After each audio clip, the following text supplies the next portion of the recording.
اللہ علیہ وسلم کا فرمان ہے۔ تو میرے عزیز بھائیو، پہلی بات تو یہ، ہمارے ہاں 15 شعبان کے متعلق بہت زیادہ فضیلتیں بتائی جاتی ہیں۔ قرآن میں جو بات تھی وہ میں آپ کے سامنے عرض کر چکا۔ اب جو احادیث اس رات کے متعلق بیان کی جاتی ہیں ان کی وضاحت عرض کر دوں۔ سب سے پہلی حدیث بیان کی جاتی ہے ابن ماجہ کے اندر، یہ حدیث ہے، اور یہ بات یاد رکھیں، 2 کتابیں ایسی ہیں جن کے اندر ایک بھی روایت ضعیف نہیں ہے، وہ ہے صحیح بخاری اور صحیح مسلم۔ اس کے علاوہ جو صحاح ستہ میں 4 کتابیں ہیں، ترمذی، ابو داود، ابن ماجہ اور نسائی، اس میں روایات ضعیف بھی ملتی ہیں، صحیح بھی۔ صحیح اور ضعیف کے متعلق عرض کر دوں، پچھلے جمعے اس بات کی وضاحت عرض کی تھی۔ ضعیف اس حدیث کو کہتے ہیں جس کے بیان کرنے والے لوگ بے اعتبار ہوں۔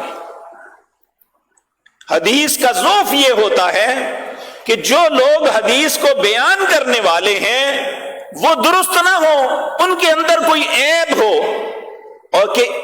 اور پھر اس کا عیب بیان کیا جاتا ہے کہ اس کی حدیث کیوں قبول نہیں۔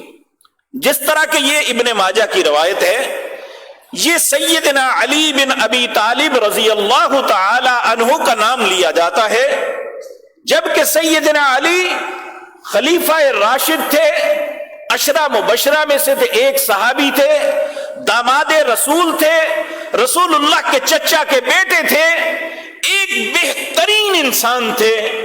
ان کا نام لے کے یہ بات بیان کی جاتی ہے کہ قال رسول اللہ صلی اللہ علیہ وسلم، رسول اللہ صلی اللہ علیہ وسلم نے فرمایا، اذا كانت ليلة النصف من شعبان فقوموا ليلها وصوموا نهارها، جب شعبان کی نصف آ جائے، یعنی 15 شعبان کی رات آ جائے، رات کو قیام کرو، دن کو روزہ رکھو۔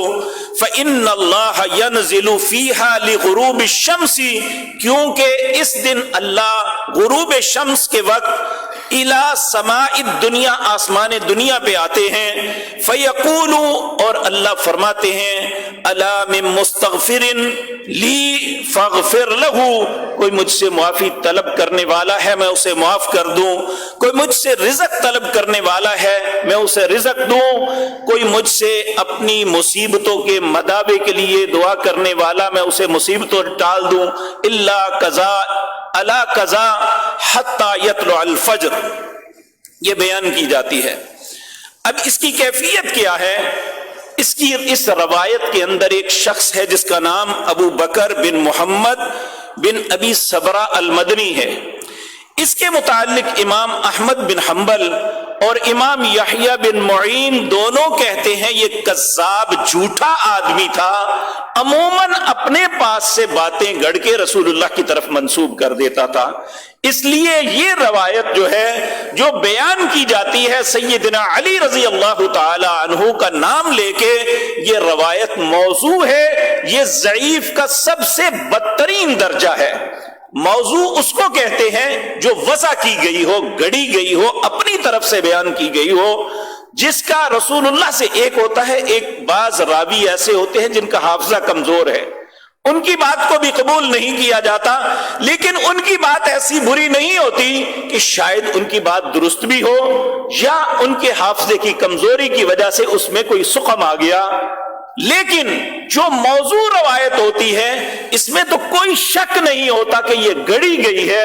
تمام محدثین امام احمد بن حنبل کے اس قول سے متفق ہے کہ یہ واقعتاً ابو بکر بن محمد بن ابی صبرہ یہ وضاع تھا، جھوٹی باتیں گڑتا تھا، اس لیے محدثین اس کی حدیث کو قبول نہیں کرتے۔ اسی طرح میرے عزیز بھائیوں، ایک حدیث سیدہ عائشہ صدیقہ رضی اللہ تعالی عنہا کا نام لے کے بیان کی جاتی ہے۔ کہتے ہیں حضرت عائشہ صدیقہ رضی اللہ تعالی عنہا انہوں نے وہ بیان کرتی ہیں کہ ایک رات نبی کریم صلی اللہ علیہ وسلم نکلے اور وہ بقیع میں چلے گئے، میں بھی اٹھی اور ان کے پیچھے پیچھے چلی گئی. تو نبی کریم نے مجھے دیکھ لیا اور مجھے کہنے لگے کیا سمجھتی تھی میں تیرے ساتھ خیانت کروں گا؟ ذرا ان باتوں پہ غور کریں نا. میں تیرے ساتھ خیانت کروں گا؟ کیا نبی کریم کے متعلق ان کی ازواج یہ سوچ سکتی ہیں کہ آپ خیانت کریں گے یا آپ یہ بات کہیں؟ اور پھر انہوں نے کہا کہ کیا عائشہ تمہیں پتا ہے آج کون سی رات ہے؟ انہوں نے کہا کون سی؟ کہا آج نصف شعبان یعنی 15ویں رات ہے. اللہ آج آسمان دنیا پہ آیا ہے اور اللہ اکثر لوگوں کو چاہے ان کے گناہ بنو قلب کی بکریوں کے بالوں کے برابر بھی ہو تو معاف کر دیتے ہیں. اب یہ حدیث سیدہ عائشہ کی طرف منسوب کی جاتی ہے. تو میرے عزیز بھائیوں، اس حدیث کے اندر سقم یہ ہے، اس کو جو بیان کرنے والے ترتیب کے ساتھ حجاج بن ارطات ہیں جو اپنے استاد یحییٰ بن ابی کثیر سے کہتے ہیں میں نے سنا، جبکہ محدثین کہتے ہیں ان دونوں کی زندگی میں کبھی ملاقات ہی نہیں ہوئی. اب یحییٰ بن کثیر یہ تابعی ہے عروہ، ان سے بیان کرتے ہیں کہ میں نے عروہ سے یہ بات سنی ہے.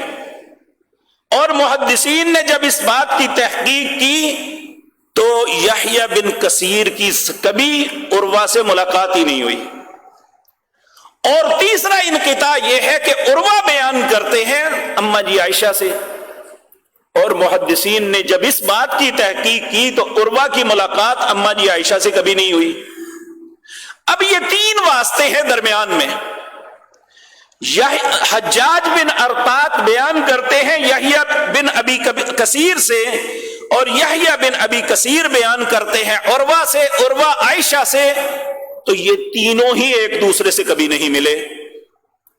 تو ہم کس طرح تسلیم کر لیں جو ایک دوسرے کو ملے ہی نہیں، ان کی بات کیسے؟